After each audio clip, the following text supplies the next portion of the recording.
Анарды жегеннен кейін қабығын тастауға асықпаңыз. Анардың дәнінің құрамындағы антиоксиданттар анардың сыртында, яғни анардың қабығында 2 есе жоғары болып саналады. Анардың қабығында флавоноидтардың саны басым.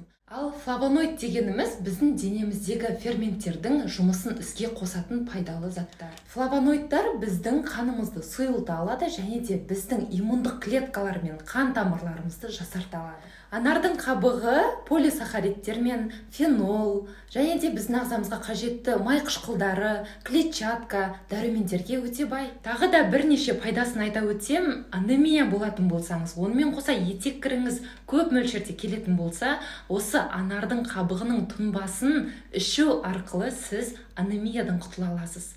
Екіншісі, бактериялар, паразиттер, микробтардан профилактика ретінде анардың тұнбасын ішсеңіз болады. Ал үшіншісі, жараның тез бітуіне және де қанды сұйылту үшін бұл анардың тұнбасы біз үшін өте пайдалы болып саналады.